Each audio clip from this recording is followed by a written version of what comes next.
Pamila. Sabado na naman.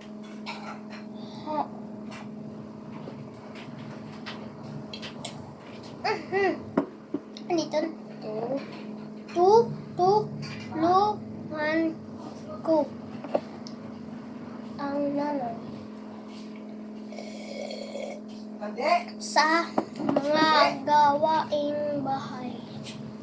Marami pa naman siyang ginagawa. Kapag galing sa palengke, sabi ni Pamela, pagkakain ng almusal ng naglinis mabuti ng bahay si Pamela. Mabilis niyang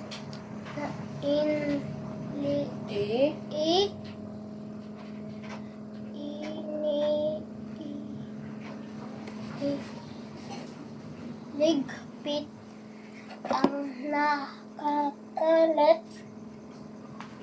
na mga laruan sa sala. Maingatan niyang pinunasan ang mga bintana at sahig.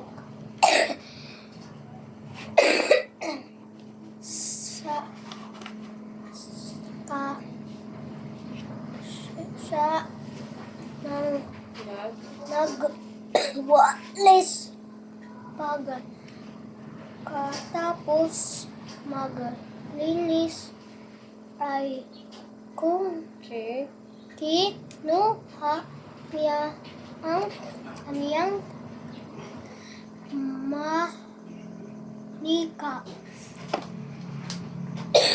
masikla niyang siyang lumabas ng bahay. Halika, Rosella, maglaro na tayo. Masayang bait bati ni Pamela sa kaniyang kaibigan. Masayang naglaro sina Pamela at Rosella.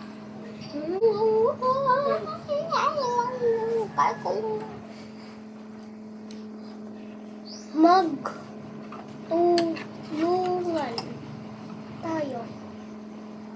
Papasok na ng paaralan ang tatlong nag-aaral. Nakita nila ang nagkalat na mga sanga ng puno sa mahabang daan. Katatapos lang ng malakas na bagyo at di pa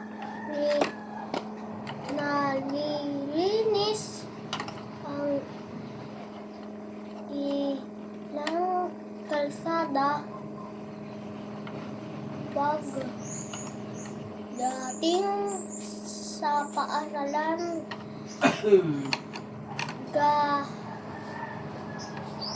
gayon din ang kanilang kita. Maputik ang silid at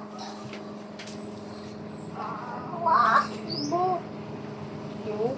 do li bado ulitin mo. Ni. Ha? Madumi. Madumis ang Pa. pader ng nagkalat ang mga dahon sa buong paligid. Hali kayo tawag sa kanilang mga kanila ng mga kaklase. Tulungan ni natin si Ginang Ramos sa paglilinis. Mabilis na kumilos ang mga mag-aaral. Tahimik silang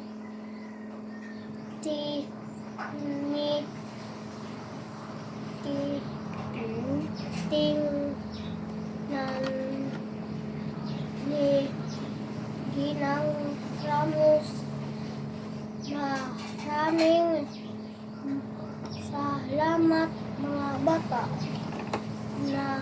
Natatapos agad ang gawain kung nagtutulungan, sabi niya.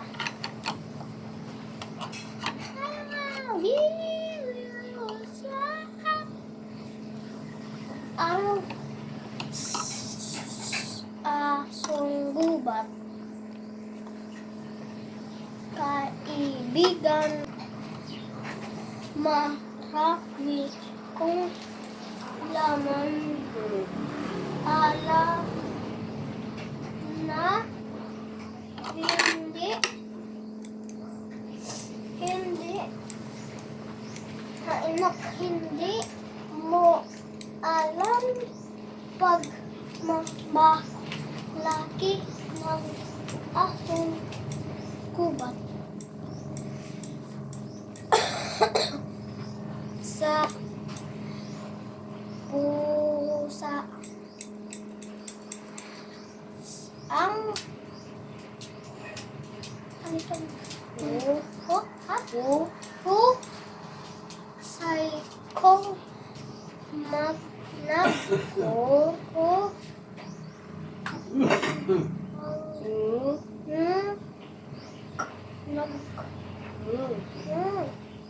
Ano sapit?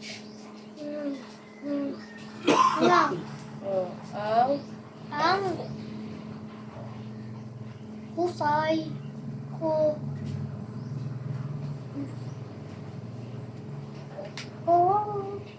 kung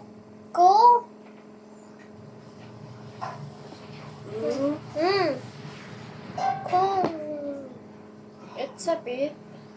nga kung nga dapat karami kong paraan para makalusot sa kaaway.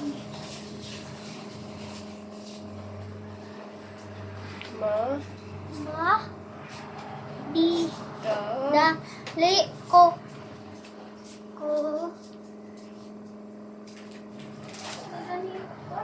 Walay. Di ba may dun yun? Ayaw ito. Sige na, ang tali mo. Ito na.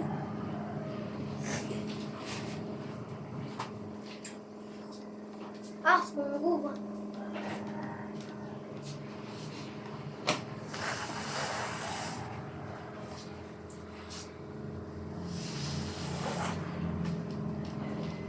Kinasaklar.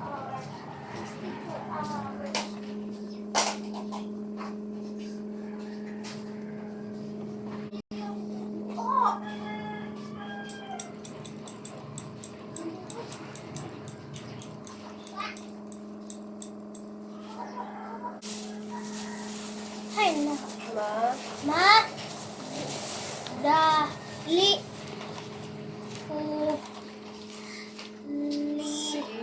Si. silang maliligaw.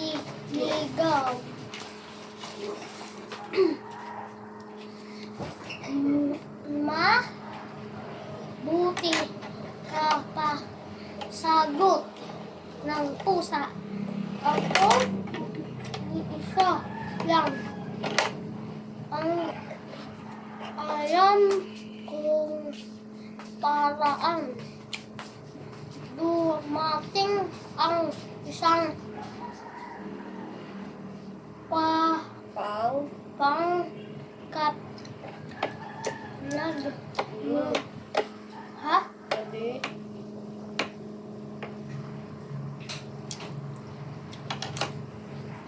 Ano di? Ga Ali. Kita ang tuhay. na Pangkat. pangkat ng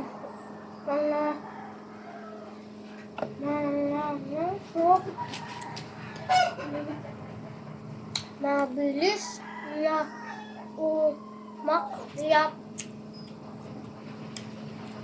sa puno ang puso ang asuruba naman ay nag-iisip pa kung ano ang gagawin niya. Nakarating ang mga ngaso ay nakaranta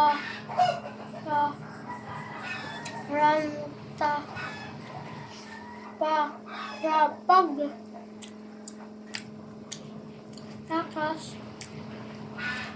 ang aking gubat na huli tuloy siya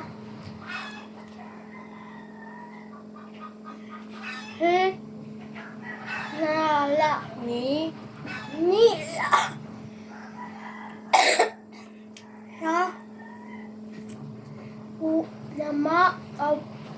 sa tungo sa kaniyang